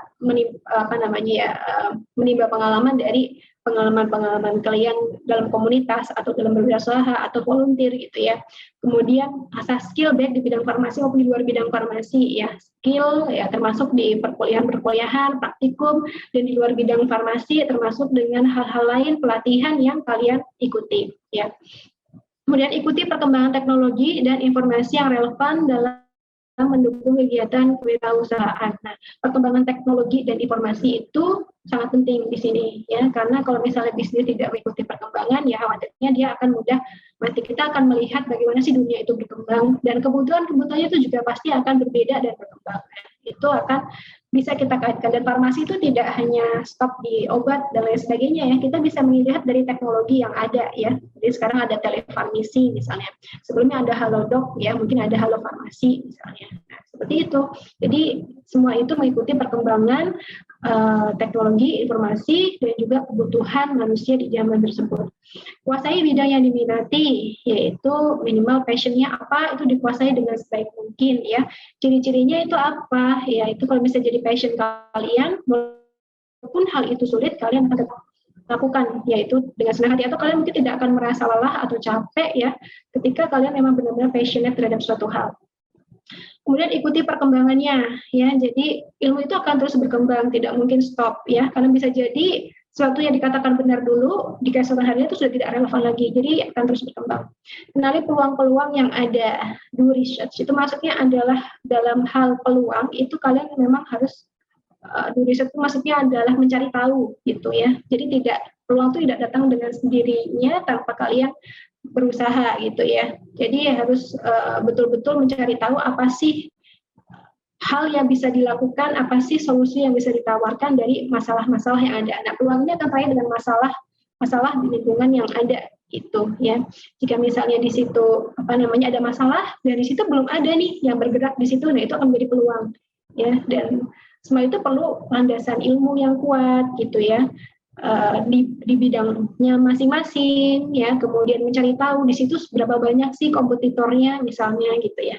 Kalau kalian menjadi salah satu kompetitor dari banyak kompetitor yang menawarkan produk yang nilainya itu sama, nah itu akan susah juga untuk berkembang, kecuali kalau memiliki nilai yang berbeda gitu, itu bisa memiliki peluang sendiri gitu. Kemudian nanti terkait masalah juga ya di farmasi, tentu masalah itu masih sangat-sangat banyak sekali, tinggal kalian mau berfokus di bagian mana gitu ya. Kemudian kembangkan ide kreatif dan inovatif yang menjawab jadi solusi dari permasalahan. Nah, ini menjadi pokok penting ya dalam kita menciptakan produk ya. Produk itu ada nilai solusinya atau jawaban dari sebuah permasalahan di masyarakat gitu ya. Masuk permasalahan di farmasi misalnya gitu ya.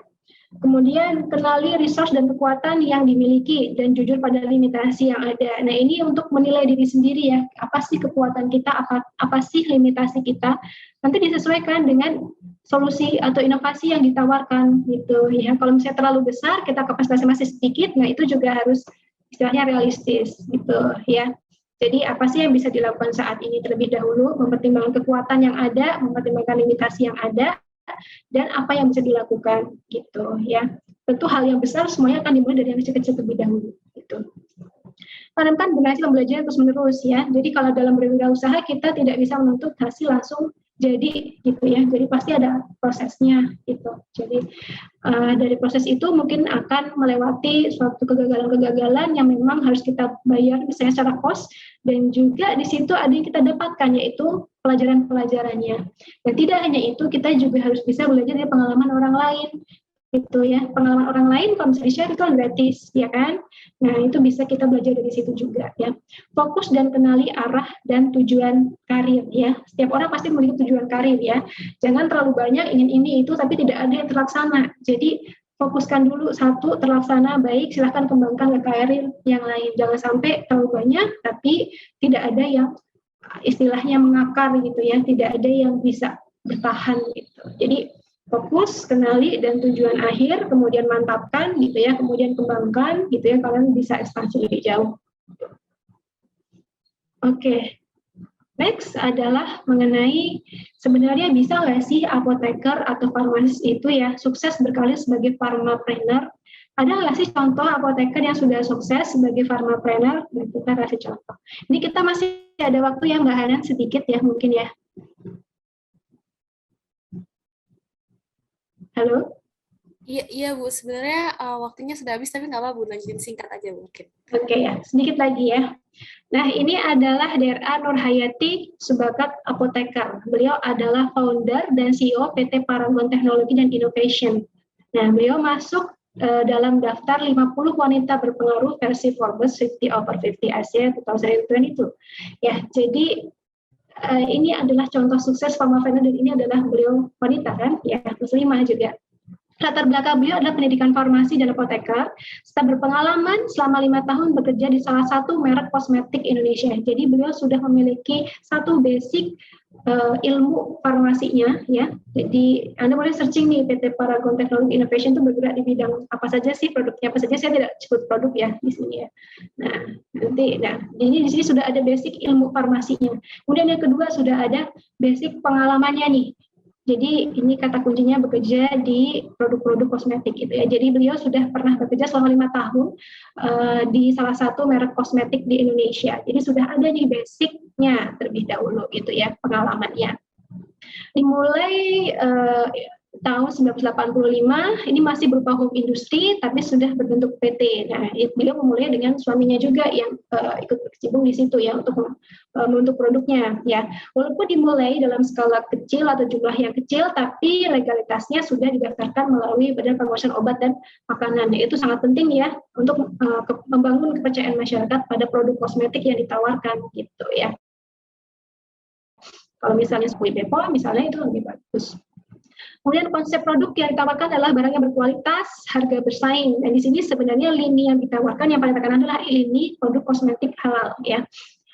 Nah, mulanya beliau ini membuat produk perawatan rambut ya, kemudian dijual dari salon ke salon ya. Kemudian pada waktu itu masih sedikit ya, tapi dengan adanya bantuan sales kemudian semakin meluas ya, semakin banyak salon-salon yang menggunakan produk perawatan rambutnya ya.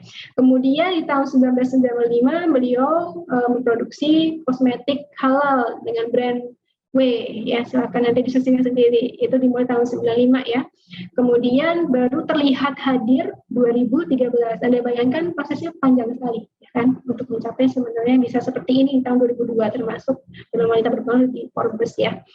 Nah, 2009 sudah mulai dikenal saat itu karena ada momentum hijabers yang booming ya. Jadi karena waktu itu booming juga, ini akan mendukung pemasaran atau penjualan dari produk brand kosmetik halal ini gitu. Kemudian 5 tahun berjalan, ini sempat juga mengalami kondisi paling menyakitkan seperti itu ya. Jadi tempat usahanya sempat terbakar sehingga kondisi keuangan sampai minus ya dan nyaris bangkrut. Tapi di sini ada sisi kemanusiaan beliau karena tidak tega melihat nasib karyawan karena sebagai entrepreneur pasti membutuhkan orang lain ya untuk bekerja dan utang ke mitra bisnis. Ini kenapa ketika terbakar misalnya ada yang utang ke industrinya, dokumennya terbakar jadi tidak bisa menagih utang. Sementara utang kita ke mitra bisnis lain ada gitu. Ya, jadi ini jadi pelajaran juga nih. Jadi punya utang, kemudian nasib karyawannya seperti apa karena terbakar tadi tempatnya ya. Namun Nur Hayati beliau memutuskan bangkit lagi karena memikirkan nasib karyawan dan utang ke mitra bisnis yang harus dibayarkan. Jadi tidak kabur dan putus asa gitu ya, tapi menunaikan janji untuk membayarkan utangnya dan juga tidak istilahnya menambah pengangguran. Jadi ini harus tetap jalan nih, kasihan karyawan-karyawannya gitu ya. Kemudian sampai kini ya, karena kegigihan beliau, kesabarannya gitu ya, sudah memiliki pabrik seluas 20 hektar, termasuk pabrik lokal yang paling besar di Indonesia dan karyawannya sudah 10.000 orang ya. Jadi bayangkan 10.000 orang itu terbantu ya, tidak menjadi pengangguran dari entrepreneur ini ya. Lalu bagaimana sih strategi untuk bertahan dan mengembangkan bisnis di era digital? Ini dari mengutip di beberapa media ya.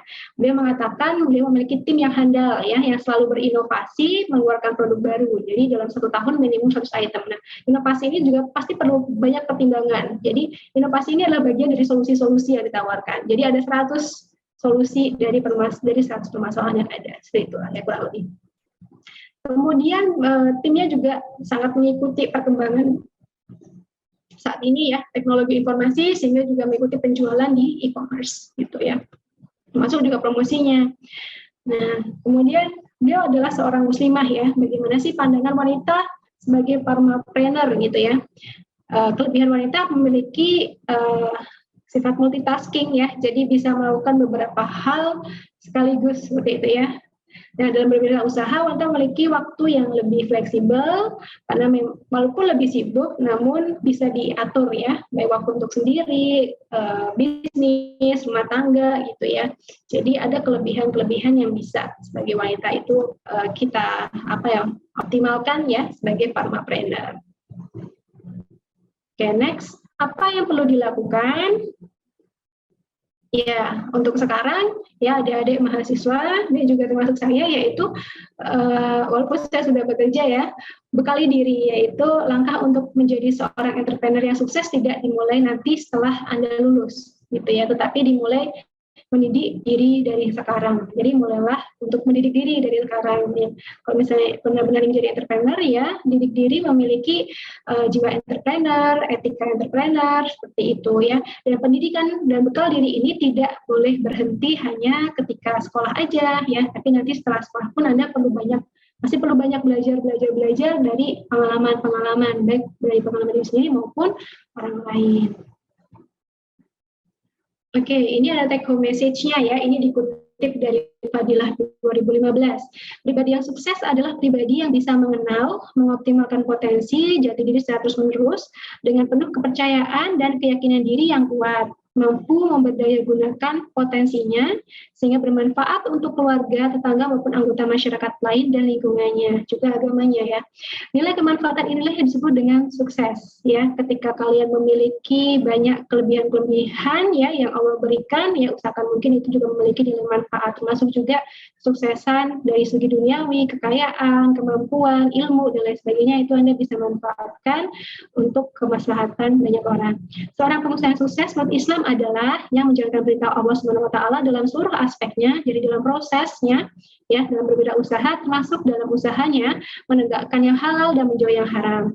Kemudian seluruh usaha yang diperolehnya semata-mata untuk menegakkan penghambaan dirinya kepada Allah Subhanahu wa taala, yaitu kewajiban untuk menjemput rezeki ya, seperti itu. Yang mana nanti rezekinya itu sendiri akan bermanfaat, yaitu salah satunya untuk memenuhi kebutuhan diri sendiri, kemudian juga bisa untuk membantu atau menolong orang lain gitu ya, termasuk juga untuk menularkan akhlak-akhlak yang baik di lingkungan sekitar ya.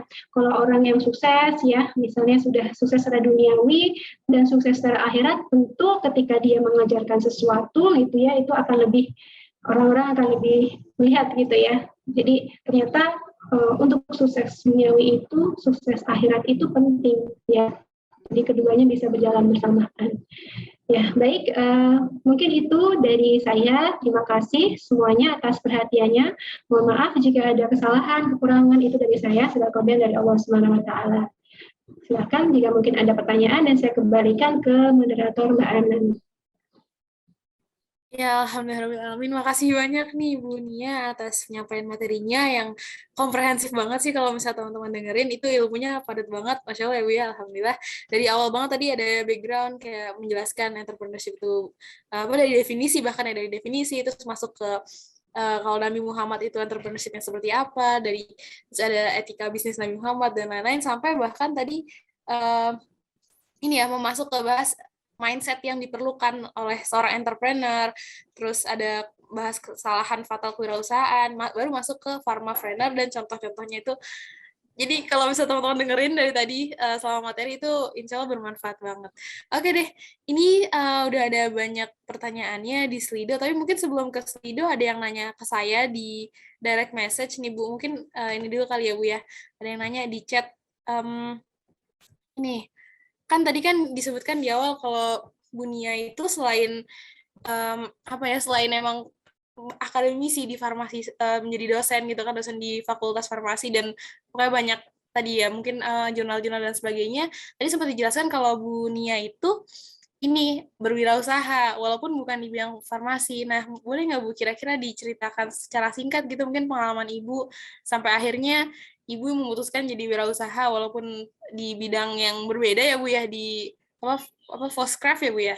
Nah, itu ceritanya seperti apa? Karena itu mungkin sebagai bukti ya bahwa apoteker atau lulusan farmasi itu juga bisa berwirausaha walaupun itu bukan bidang farmasi. Mungkin kayak itu tadi yang pertama ada yang nanya itu.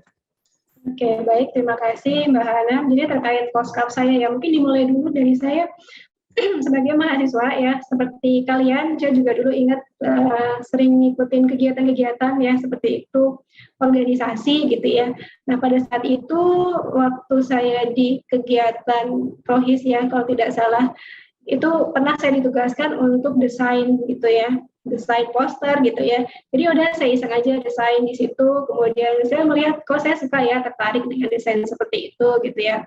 Nah, terus berlanjut ya, kadang iseng desain sendiri tapi untuk diri sendiri, atau kalau misalnya ada yang perlu di organisasi gitu ya saya ikut. Jadi itu sebenarnya organisasi akan juga melatih. Kemudian dulu juga waktu kuliah ya, kan juga sering ikut kegiatan danus gitu ya. Nah itu juga pengalaman ya, bagaimana sih kita dalam saya mencari dana untuk suatu kegiatan, gimana sih caranya. Itu saya juga dulu ikut itu gitu. Jadi ya seperti yang tadi dicontohkan oleh Nabi, ya bagaimana kita juga perlu membekali diri dengan pengalaman-pengalaman yang ada. Kemudian di tahun terakhir gitu ya, S1 gitu, pernah berjualan, tapi pada waktu itu adalah makanan gitu ya. Jadi ada brandnya sendiri sih waktu itu. Nah sampai saya dulu sebelum sekolah ya udah saya lanjutkan sampai sekolah berarti itu terhenti ya. Jadi dilanjutkan ketika saya sekolah di Amerika. Saya sempat juga jualan jilbab di situ ya untuk teman-teman saya gitu. Kan di sana mungkin agak susah ya cari jilbab misalnya ya, jilbab yang bagus-bagus itu kan banyak di Indonesia, jadi di Indonesia dijual lagi di sana gitu.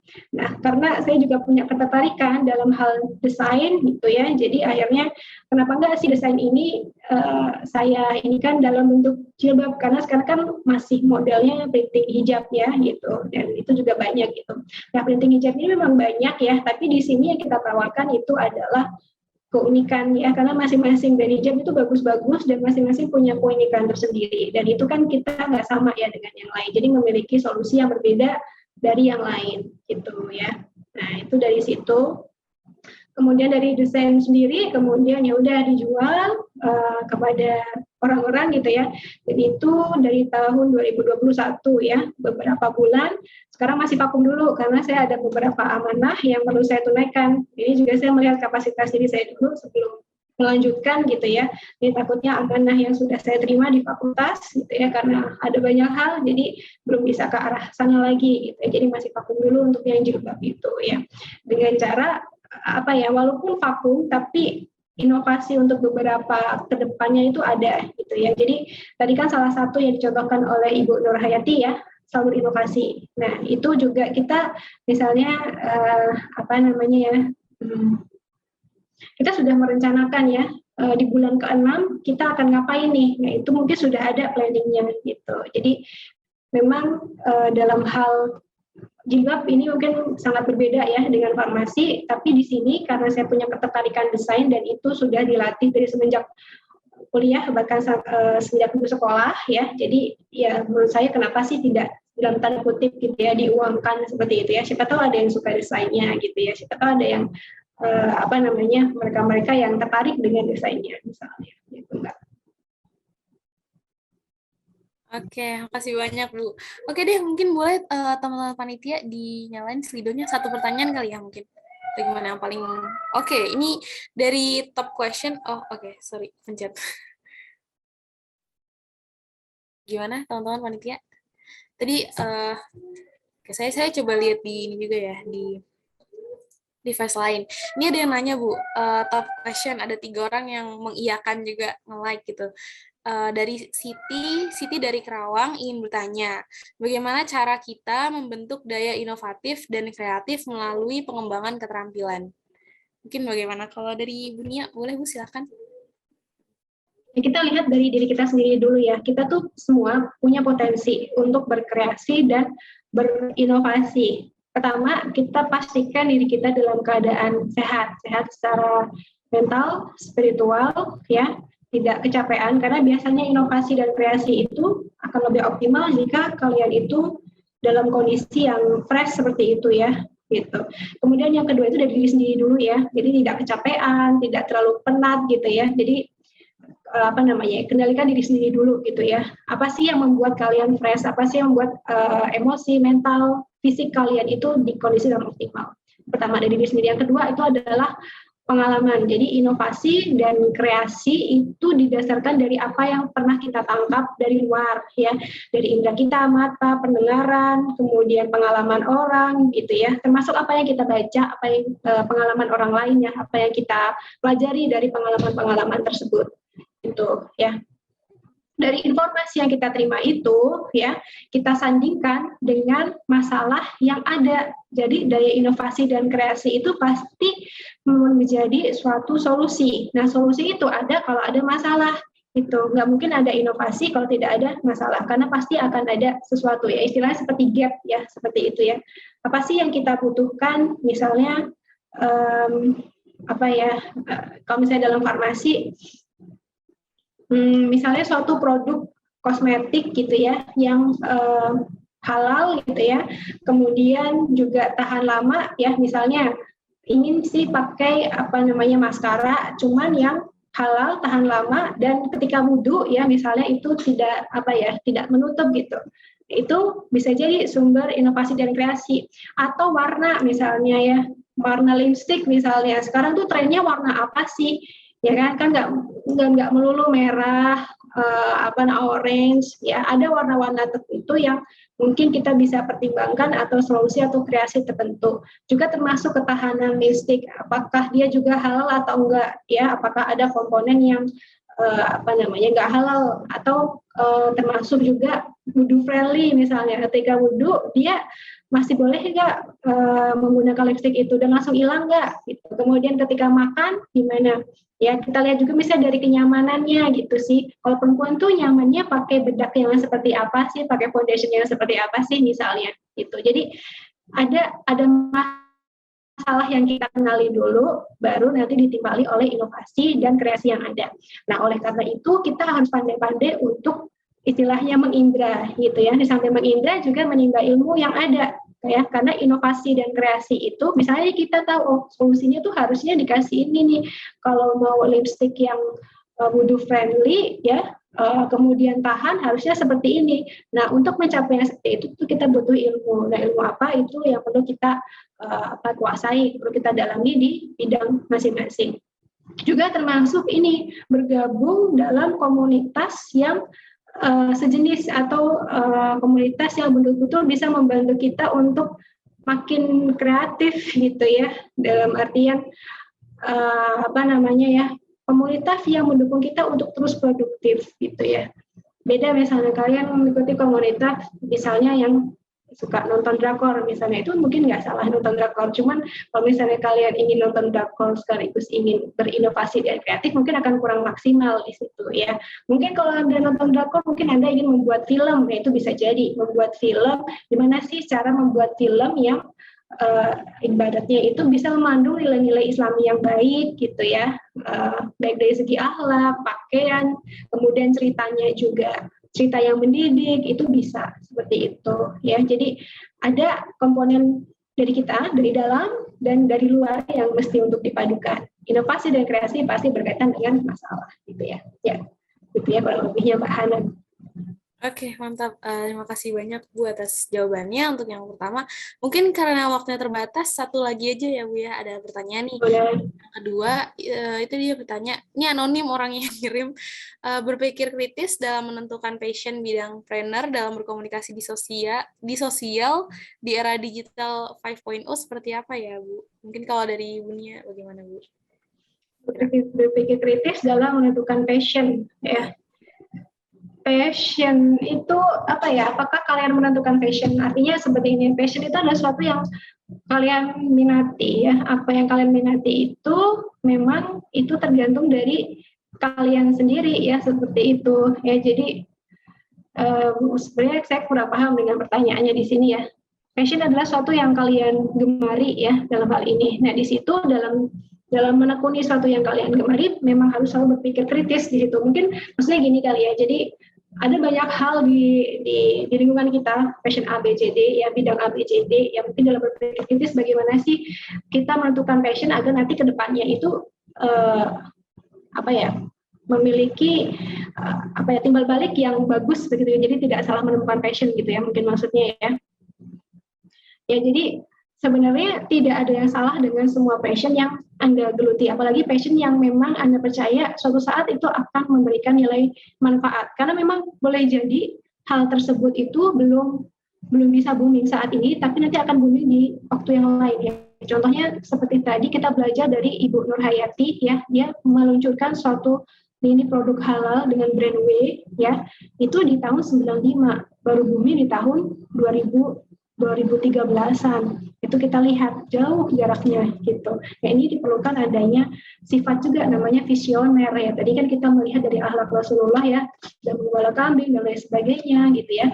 Nah, itu juga akan berlatih ya bagaimana sih kita visioner. Jadi solusinya udah ada sekarang, cuma mungkin baru bisa booming berapa puluh tahun kemudian itu bisa jadi seperti itu. Jadi tidak ada salah dengan passion, hanya kalian perlu keyakinan yang kuat, percaya diri, kebebasan ya dalam menentukan passion tersebut, dan Anda memang punya keyakinan bahwa ini passion suatu saat ketika digeluti kemudian menjadi suatu produk ya, itu akan bermanfaat di kemudian hari gitu ya.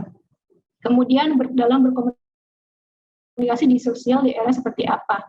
Berkomunikasi itu maksudnya mungkin marketing ya, berkomunikasi ya. Jadi di era digital seperti ini ya, pertama kalau dari segi produk sendiri ya, itu pasti akan sangat berkembang. Orang maunya simple, orang tidak ingin terlalu ribet lah ya, baik dalam hal transaksi jual beli gitu ya. Kemudian ya, dulu kita sempat mengalami nggak ya kalau kalian ya, dulu misalnya kita mau belanja sayur, kita harus ke pasar gitu. Sekarang tinggal order ya, beberapa menit tahu-tahu instan langsung datang ya, kita nggak perlu kemana-mana. Nah, itu juga salah satu perkembangan yang bisa dijadikan ladang untuk berwirausaha.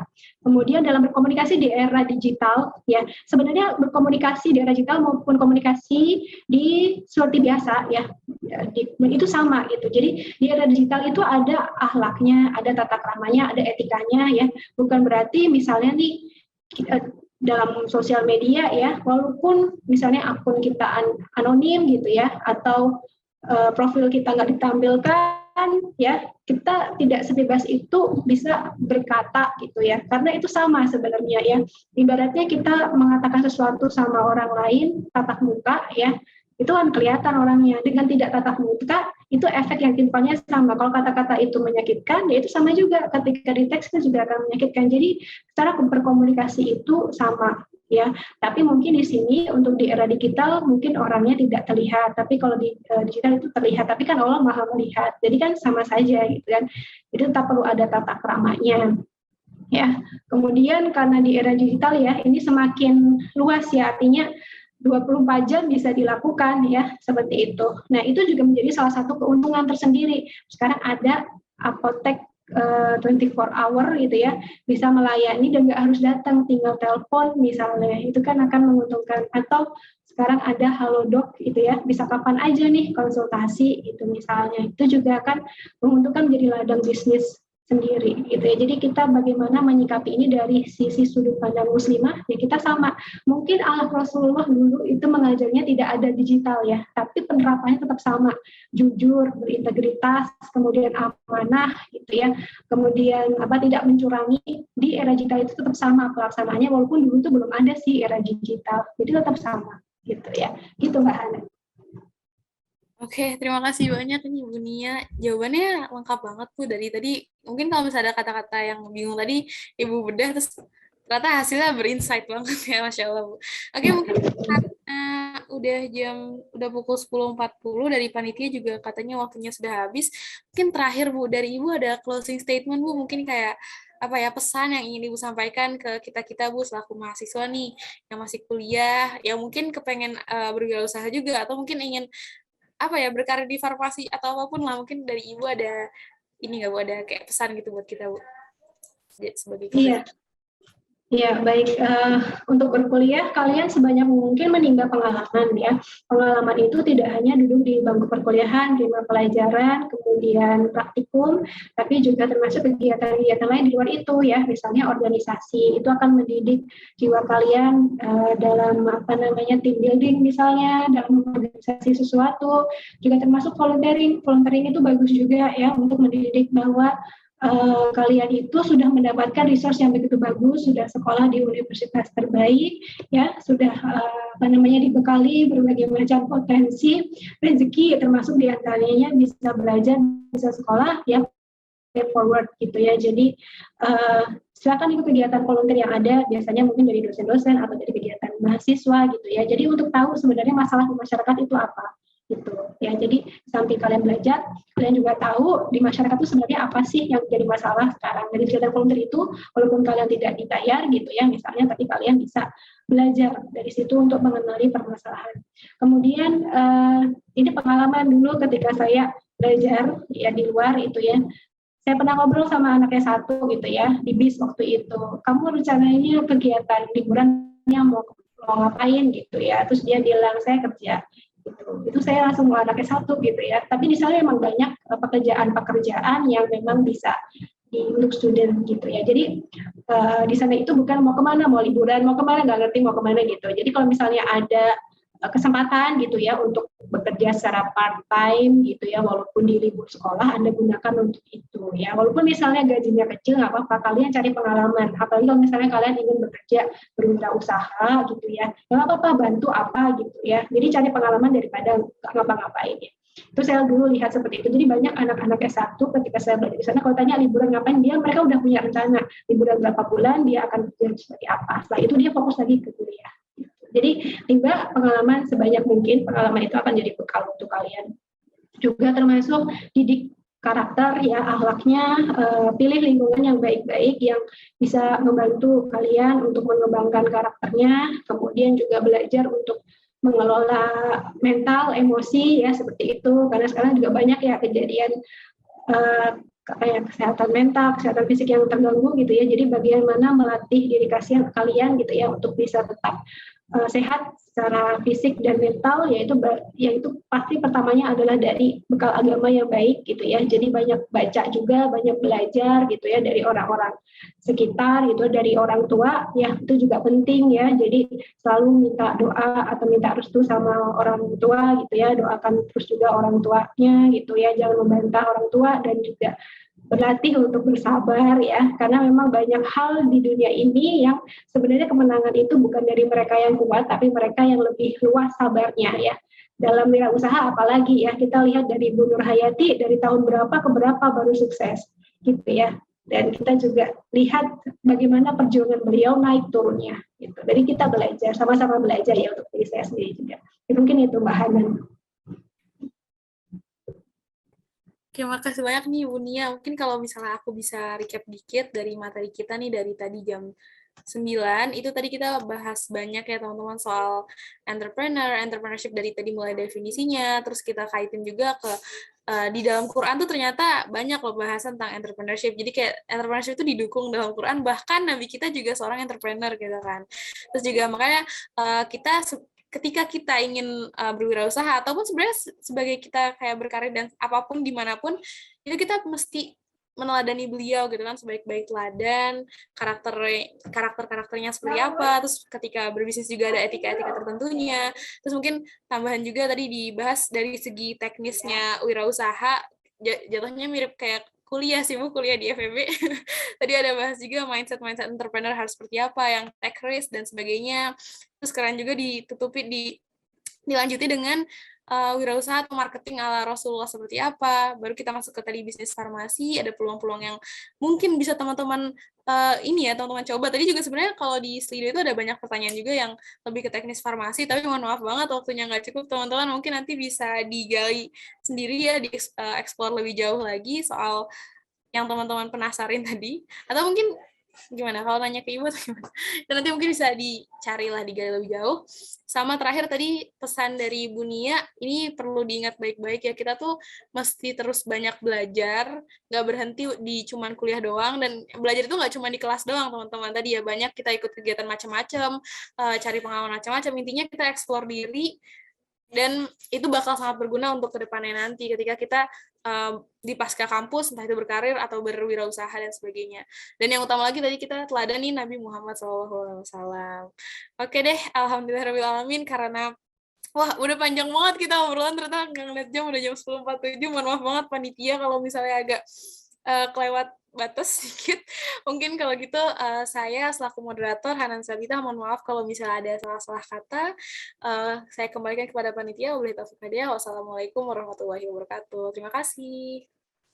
Waalaikumsalam warahmatullahi wabarakatuh. Alhamdulillah, terima kasih banyak kepada Ibu Nia yang telah meluangkan waktunya sebagai narasumber dan mengisi acara pada hari ini. Alhamdulillah ya teman-teman, acara talk show-nya tadi sangat menarik dan sangat banyak ilmu pengetahuan yang kita dapatkan dari talk show kali ini mengenai how Muslim turn passion into profession. Kami juga mengucapkan terima kasih banyak kepada Kak Hanan yang telah meluangkan waktunya untuk memandu acara dengan sangat baik. Selanjutnya akan ada penyerahan sertifikat kepada Ibu Nia sebagai pembicara dari Hana Amelia sebagai Project Officer acara hari ini. Kepada Hana dipersilakan untuk mengaktifkan kameranya dan kepada tim dokumentasi dipersilakan untuk memandu sesi dokumentasi.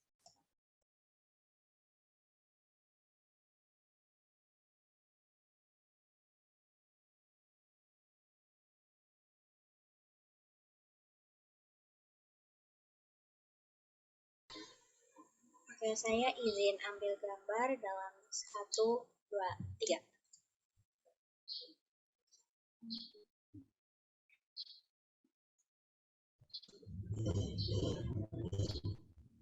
Oke, terima kasih. Terima kasih Bu Nia atas ilmu dan waktunya Bu. Dan terima kasih juga Mbak Hana dan semuanya ya. Semoga ini bermanfaat buat kita semuanya, termasuk juga buat saya. Sekali lagi terima kasih banyak kepada Ibu Nia karena sudah bersedia untuk mengisi acara pada hari ini. Selanjutnya akan ada penyerahan sertifikat kepada Kak Hanan sebagai moderator. Kepada Hana Amelia dipersilakan memberikan sertifikat kepada Kak Hanan serta kepada tim dokumentasi dipersilakan untuk memandu sesi dokumentasi. Oke, saya izin ambil gambar dalam 1, 2, 3.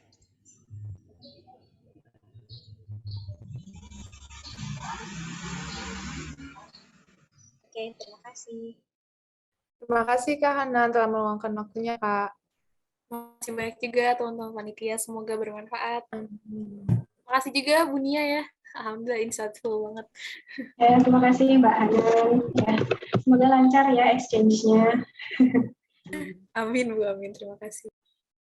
Terima kasih untuk Kak Hanan yang sudah memoderatori diskusi kita kali ini, dan juga terima kasih banyak untuk narasumber kita Ibu Nia. Sungguh bahasan yang sangat menarik ya teman-teman. Dari pemaparan tadi, kita bisa mendapatkan ilmu yang sangat bermanfaat terkait wirausaha. Kepada Ibu Nia dan Kak Hanan, diperbolehkan untuk meninggalkan room Zoom meeting apabila ada keperluan lain. Dan kepada para peserta, dimohon untuk tidak meninggalkan room karena akan ada pengumuman dan sesi foto bersama terlebih dahulu.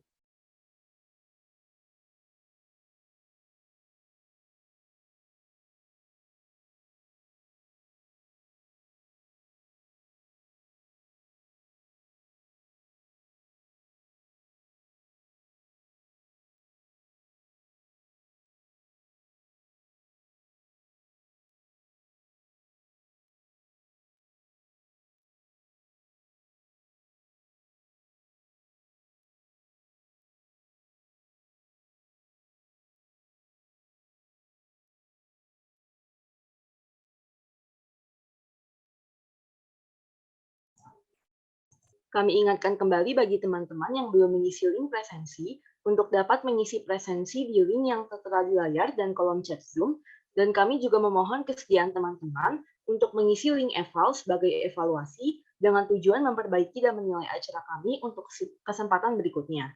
Acara selanjutnya akan ada sesi foto bersama yang akan dipandu oleh tim dokumentasi. Bagi peserta yang masih off-cam, dipersilakan untuk menyalakan kameranya terlebih dahulu. Kepada tim dokumentasi dipersilakan untuk memandu sesi dokumentasi.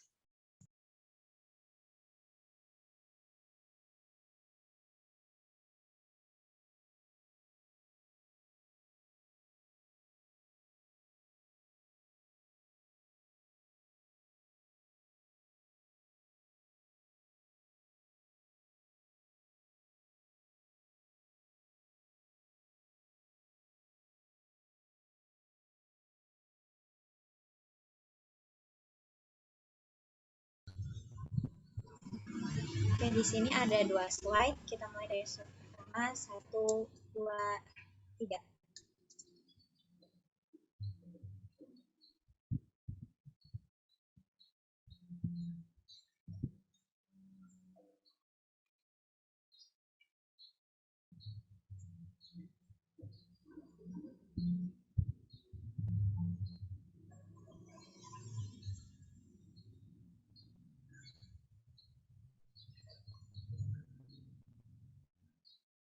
slide selanjutnya.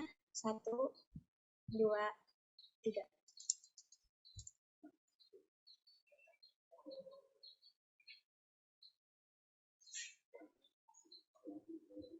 Oke, terima kasih. Terima kasih tim dokumentasi yang sudah memandu sesi foto kali ini. Alhamdulillah, rangkaian sesi acara pada hari ini sudah terlaksana dengan baik. Kita sudah mendapatkan materi-materi luar biasa nih dari narasumber kita. Mudah-mudahan materi yang telah disampaikan pada hari ini bermanfaat untuk kita semuanya. Terima kasih kami ucapkan kepada para peserta yang sudah begitu antusias dengan menyimak dan mengajukan berbagai pertanyaan dalam acara hari ini. Nah, tetapi sebelum saya menutup acara pada hari ini, seperti yang tadi di awal acara sudah saya sebutkan, bahwa di akhir acara akan ada pengumuman door prize nih bagi 3 peserta yang teraktif, baik dia aktif bertanya ataupun selalu on cam sepanjang acara.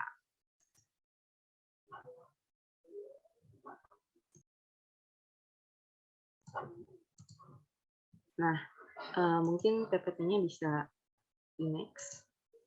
Nah, bismillahirrahmanirrahim, yang akan mendapatkan door prize sebagai peserta teraktif adalah Siti Rohmah Fadilah, Alfionita Isnaini, dan Rahma Alia. Selamat kepada para peserta teraktif dan terbaik kita pada rangkaian acara Farmasi Career Class Farmasiman 2022. Setelah acara ini, bagi pemenang door prize bisa dapat segera menghubungi panitia untuk menanyakan hadiahnya ya. Kalau begitu, marilah kita tutup acara pada hari ini dengan membaca istighfar dan doa kafaratul majelis.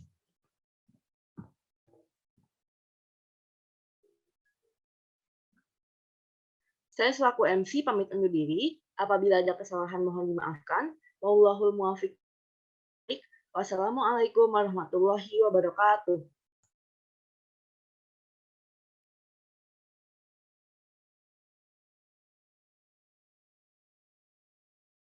محمد نبي